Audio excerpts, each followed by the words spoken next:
How often do we ask ourselves, how does the earth work? And largely it's not something that we tend to be very cognizant of, that we are on an amazingly well-designed, well-functioning ecosystem, services providing planetary phenomenon. How does this planet work? And it's oftentimes not something that we're thinking about or paying attention to or saying to ourselves, hey, I am nested within this planetary thing that really I don't understand. And we don't generally stay curious about it as well. And we'll find that that's one of the most important things to having a good life, is being curious, being interested, asking questions about the world. How does the world work? We live in a culture that is very much, as William Burroughs calls it, created a gray, dead world due to the presupposition that science has got it all figured out. When in fact we'll find that, well, science is a useful tool and we're using it in this analysis here, it certainly is not the be-all end-all of what it is that we're putting together, which is a vision of how it is we can go food independent, energy independent, and become more connected to how the meta system of the earth itself works. It seems conceivable to me that when we live and realize that we do live on a planet in outer space, circling a massive thermonuclear furnace that is the core of our entire existence, which is why it's called a solar system, because everything revolves around the sun. How much of the mass of our solar system is in the sun? Again, we don't often ask questions like that for some reason, and yet it's the primary driver of all life as we know it, and it is 99.6% of the mass of our solar system is in the sun. And I think that's why it's clearly empirically relevant to ask the question, how do we begin to design systems that pay attention to the biological living entities that have been adapting to the sun for billions of years on planet Earth, rather than thinking the way that we tap into the sun, for instance, is simply through a photovoltaic panel or through generating electricity. We'll find that really the best way to first tap into solar income is with trees, is with plants, is with animals, is with human beings having a good diet that's produced by trees, plants, and animals, rather than thinking that we're going to grow a bunch of synthetic food like this Impossible Burger that's been created, that's made from genetically modified soy and has nothing to do with something that biologically naturally occurs on the planet. So the two questions are, how do we feed people, how do we create energy, and how do we achieve the basic independence and quality of life that we're all looking for? So some of the image here behind me is looking at the watershed that we reside within right here, which is the Hudson Valley River watershed, which is approximately 14,000 square miles in its drainage basin, which adds up to somewhere in the neighborhood of 8,960,000 acres of land. And when we're asking a question, for instance, how do we begin to go food independent? How do we eat?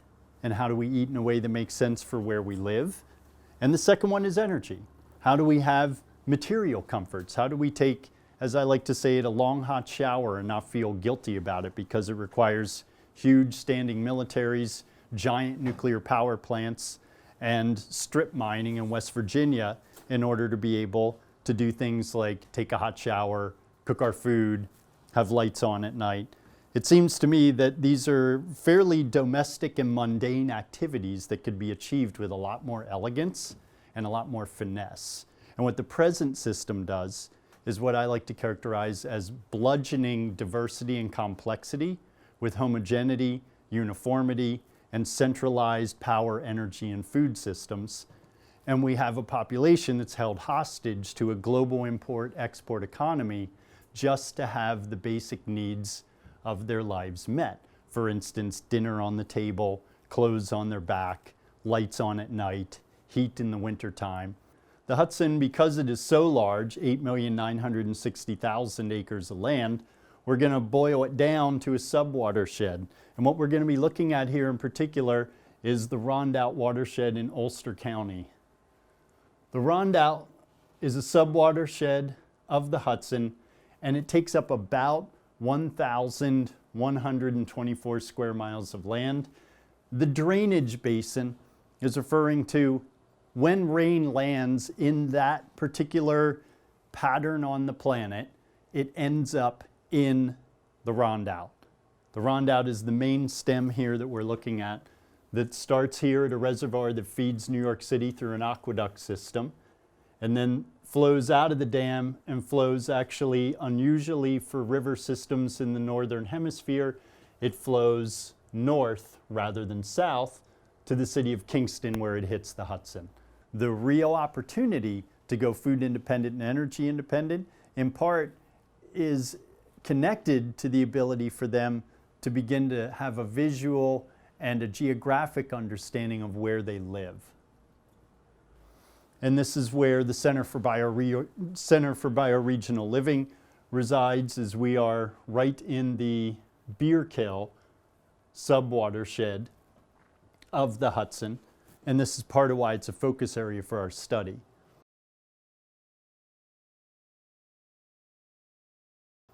We need to transform how it is we're doing agriculture. Make something that isn't so tractor heavy, hybrid heavy, and chemical heavy become how it is that we provide real healthy food for people, healthy food for all. We'll find that there's very clear evidence from many different studies triangulating on the question of how much of the food within a local population and the landscape where they live is grown within that landscape. In other words, when people are living in a particular area, how much of what they're consuming actually comes from the area. And this number we're looking at is pretty much what it is that study after study is agreeing upon. We're looking at a number of 90% when we talk about how much of the food that people consume is coming from where they live. Well, 90% of it is not coming from where they live. It's coming from outside of where they live. And I would suggest to you that that is a very vulnerable place for a human population to be, because now we have no independence, no autonomy, no control over food security. We also have a food system that leaves a toxic wasteland across the entire countryside. And many of the Superfund sites in the Midwest are from atrazine and from Roundup and from groundwater contamination. And these are a legacy of this import-export economy. They're a legacy of our dependence upon centralized transportation of goods and services, the movement of things like electricity from nuclear power plants, from coal-burning power plants, the amount that we rely upon petrochemicals to do mundane things like grow food for us. We also live in a country where 37% of our rivers and streams, according to the federal government, so you can be sure it's worse than that, 37% unfishable and unswimmable, 50% of lakes and ponds not safe for our children to go take a dip in, and that is a sign of a failed, flawed system that we can absolutely do a better job than that, and that's why the focus is on food independence, energy independence, lights on, dinner on the table, clothes on our back, and true autonomy and food security being the essential solution to why it is that so many of the nation's waterways are in fact polluted due to the manner in which we grow food and the manner in which we generate electricity. And in fact, the US government estimates that the single largest non-point source of pollution in the entire country is agriculture. We want to adapt agriculture to topography, to water, to the landscape, to keep all of these impacts of erosion and deforestation from getting into our waterways so that people can have good food, a good life, and good rivers and streams and ponds to go swimming in, and to eventually be able to eat a nice bounty of wild protein from fish that come back into those waterways as we move farms out of the floodplain and reforest the riparian landscapes, the places next to the streams, next to the rivers, and next to the ponds, with a diverse forest ecology that prevents erosion, prevents pollution, and provides a nice abundance of wild-caught shad, wild-caught brook trout, wild-caught rainbow trout. Trees are still the best solar collector on Earth, especially when they are integrated with grazing animals on diversified farms designed to be ecological and highly productive. Right? Not just trees, any old trees, but trees in particular that provide a multiplicity of beneficial yields, become the foundation of our civilization as we diversify farming and agriculture to be more place-based, to be more full diet, to be more year-round. Here's a farm that I installed in Pennsylvania that is a nice example of the appropriate use of tractors to establish market-scale farms to be minimally machine-based. And what I mean by that is that really we want to figure out how to appropriately use the technologies that we have at hand to ultimately set up landscapes that don't require the continued input of that technology, because it is fossil fuel heavy, because it creates a lot of compaction in the soil, because it cuts down on the amount of rainwater infiltration, and it increases the amount of runoff and erosion that happens when you continue to tractor farm unnecessarily. Here's this farm planted out, and we have a real diversity of plants going on here. We have lupins and basil and cabbages, and these will go into creating real medicinally potent crops that can be stored all winter long, like kimchi and sauerkraut and garlic. We also planted out this farm in blueberries, in strawberries, in cosmos and flowers. And it turns out that if we look at the financials of this, that in fact, small diversified farms that incorporate perennials like fruits and fresh market yields actually make more money per acre than simply one crop farms that grow massive amounts of a single yield but don't provide as many high quality yields over the entire growing season. We also live in a place that's very rich in rainwater, and it is vastly underutilized and also not typically calculated. And part of what we're looking to, again, is to come back to my beginning statement of thinking about we are on a planet in outer space circling a sun where there's a lot of free energy that we're not making intelligent use of. And that free energy is when the sun rises and sets. Are we growing a diversity of plants on a farm? Are we raising a complexity of organisms that provide us with a high degree of beneficial yields throughout the entire growing season? And when the rain falls, are we catching it and holding it and storing it and doing something beneficial with it? Here's one of the larger systems that we installed recently. Here we are back in the Hudson River watershed. This is about a 2,100 gallon tank. And we also, in addition to paying attention to rainwater in this design, approached overall the layout of the beds again to be a rainwater catchment system that decreases runoff, decreases flooding, increases soil saturation, and cuts down on your need to irrigate nice, highly potent food providing crops. We also train people in these systems and show them specifically how do you develop a farm that is human scale, that uses local resources like local compost and the right tool for the right job. And really hamming it up with some of my students here to show exactly the importance to me of giving more people the actual hands-on knowledge that they need to become food independent and become energy independent and have fun collaborating together, achieving a higher degree of autonomy and a higher quality of life. And a lot of these crops, when you look at this, is another farm that we established on a property that is a small organic farm. And what we're looking at are things like winter squash, daikon, turnips. These are all crops that not a single drop of irrigation had to be added to.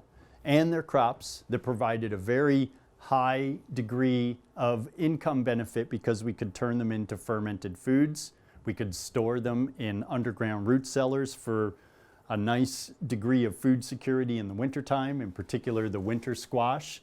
But the daikon and the turnips went into kimchis that we made. Here's another operation that gives us a sense of how do we go about becoming food independent. This is a no-till tractor farm on 4 acres that estimates by the grower, Jay Moser, that they make somewhere in the neighborhood of $160,000 to $200,000 a year. And they're a NOFA certified facility, which is the Northeast Organic Farming Association.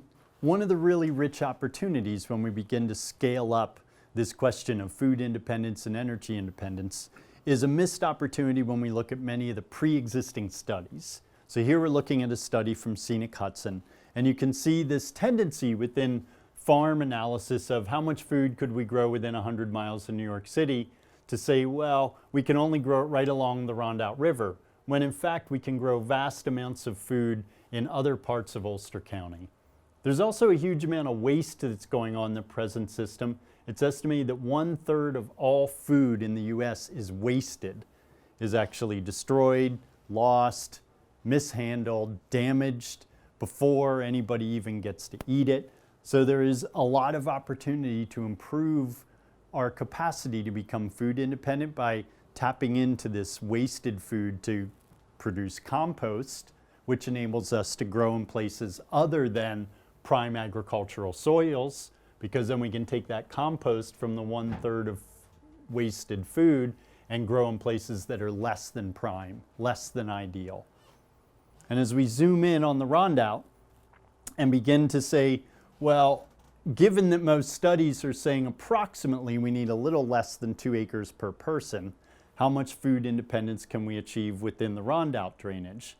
And it is clearly achievable to grow all the food for all the people within the Rondout drainage, because we're looking at only needing 118,000 of the 719,000 acres to produce full diet year-round food consumption. When we begin to pan out and say, well, broader landscape mosaic, what are some of the ideas that we're talking about? Involves stepping out vulnerable settlements from the floodplain of main river drainages and conserving them and turning them into a kind of orchard that produces benefits for the brook trout and the brown trout, and children and families who are canoeing can begin to be harvesting both wild caught fish as well as heart nut, bort nut, Japanese walnut, pecans, to just name a few, in addition to the old classics like apples and cherries and pears, combined with sycamore and American beech and oak. Here's a design that we did to show how do we begin to do this on a particular property. This is in the Rondout drainage. This was a farm stand that had been put up for sale that we did some analysis of and came up with recommendations for extending the buffer with nut trees, planting out blueberries, having row crops of carrots and garlic and onions that then we could store in root cellars and make kimchi from and make sauerkraut from, as well as raspberries and greenhouses and a retail space and an event space, so that we begin to look at land as something that we need to diversify and create more eco-complexity, as well as benefits for flooding and river water quality.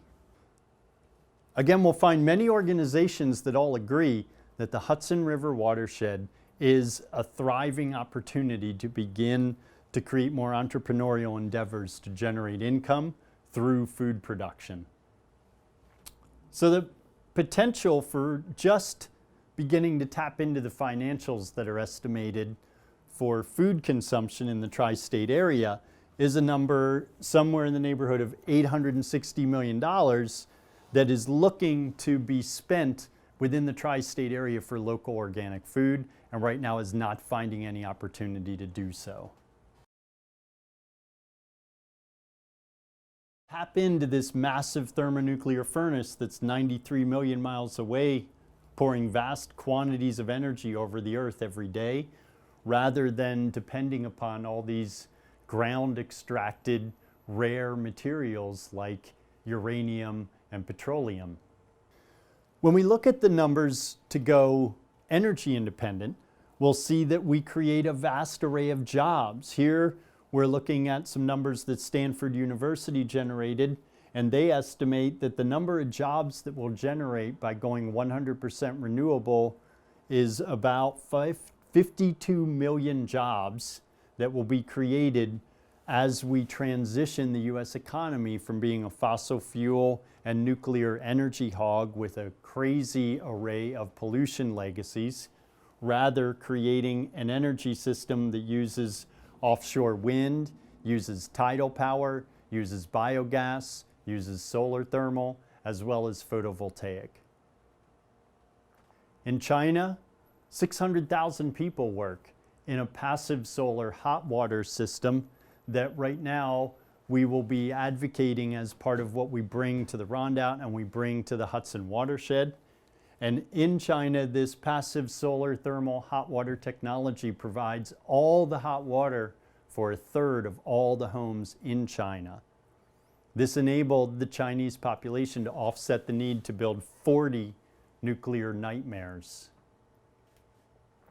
Here we're looking at Burlington, Vermont, which uses these biogas digesters. So as people enjoy conviviality and good beer, they can also provide all of the electricity that 42,000 citizens in Burlington need with a combination of biogas digesters, a series of large wind turbines on Georgia Mountain, a massive array of solar panels at the airport, as well as a wood chip to steam plant called the McNeil Station.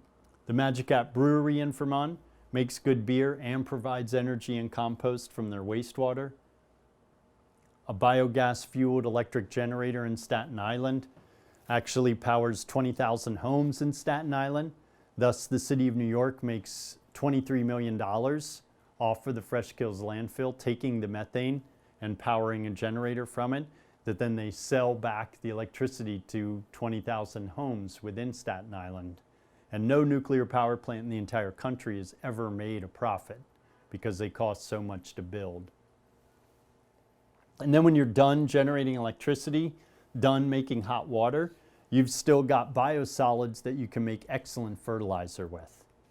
And again, it's important for us to celebrate our humanity, celebrate our natural bodily processes, rather than thinking that it is somehow a detriment to the earth that people need to do things like go to the bathroom and take showers, when in fact in a city of New York City size, like 8.5 million people to 20 million people, we need to begin to get creative about what we're doing with sewage so that it becomes a resource rather than part of the 24 billion gallons of combined sewer overflows that we have.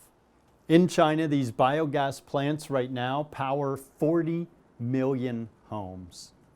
The goal in China is to power the equivalent of over 3/4 of the United States population off of a technology that is barely developed within this country. And this is an exciting opportunity and a key part of the node of how we go energy independent. We're going to incorporate the most cutting-edge systems that rely on some of the most ancient aspects of life, which are microbes and plants, to digest black water and nutrient streams so that we can integrate biogas digesters with living machines. When we combine these two, we have a biodigester at the beginning, and that will take all the solids, and then after that we'll send it to a living machine to polish and finish cleaning the water and provide cut flowers and nature connection in the wintertime. In Calcutta, we have something like 26,000 people employed just processing compost. We want to combine electrical generation with hot water, with ecological systems that are going to provide honey, that are going to provide beauty, and they're going to cut down on the need for the building to be using energy to stay cool in the summertime and to stay warm in the wintertime. It turns out that in fact when we look at renewables, that when we combine living roofs and green roofs with photovoltaic systems and solar thermal systems, we actually get better performance in these because they get too hot on a conventional roof. And in fact, we can add to that and have some beehives in the mix and add pollinator habitat in addition to solving environmental problems with green roofs in high-density urban environments.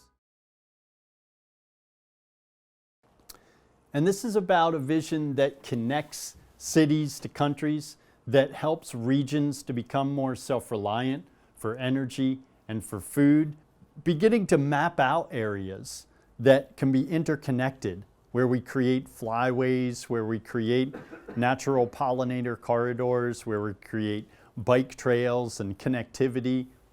Also paying attention to plans of pre-existing zoning code and municipalities. This is from a comprehensive plan done in the village of Ellenville, and many of the ideas that we've suggested dovetail purposefully with this existing plan that is already on paper saying they want to go more food independent. They want to begin to create a place in the village where people can enjoy nature and have some connection with it. And here we're laying out a prospectus for how could we revitalize Ellenville with a arts and community center, a food co-op and satellite store and cafe, a commercial municipal compost facility, and a Ulster County Green Tech training facility that would enable people to learn all these different skills about natural building, solar thermal hot water, biogas digesters, which are key to taking many of those 1/3 food waste materials and turning them into a resource. And understanding where we are and that there are rich opportunities to increase nature connection by daylighting streams and waterways. One of the projects we're working on right now is actually from Avenue B down East 8th Street to D, and what we're doing is looking at places where we could daylight this waterway and rallying local public opinion in the Lower East Side around creating opportunities like this within New York, rather than an opportunity that doesn't exist at present as far as some place where people can go and touch the water that isn't polluted. Where are we going to place all this green infrastructure in New York City? The biogas digesters, the solar thermal arrays, the photovoltaic facilities, the compost facilities, the green job training centers. Well, much of it we can build on what are considered to be brownfields, which are places that are not nearly as polluted as a Superfund or a more highly toxic site. They need some mitigation and remediation. And there's over 4,000 acres of them on 6,000 parcels. The perfect place for the green infrastructure that we want to establish here. We want to reforest along rivers and waterways. We want to create a national economy that's made up of local bioregional economies where regions are able to become more food independent and energy independent, and then have excesses of really high quality local products that they can share and export as value-added products to one another. Cheese coming from the Northeast, oranges coming from Florida, wine coming from the Pacific Northwest, grazing animals and beef coming from the Midwest. Each region will have unique crops, buildings, and energy systems that are designed and engineered to be well adapted to each geographic area of the country. We get much higher benefits from beginning to adapt. How are we building buildings? What types of crops are we growing where?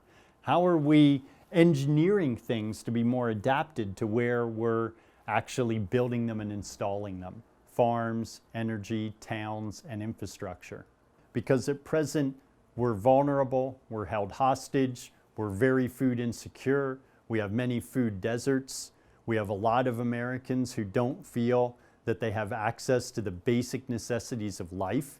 And this is about providing high quality, healthy food for all, as well as energy autonomy and jobs with integrity. And landing back into our local sub-watershed of the Rondout and going food independent, energy independent, will create a diversity of green jobs. Keep a planetary perspective so we appreciate the true scale of our existence, and design for our cosmic inheritance. Thank you.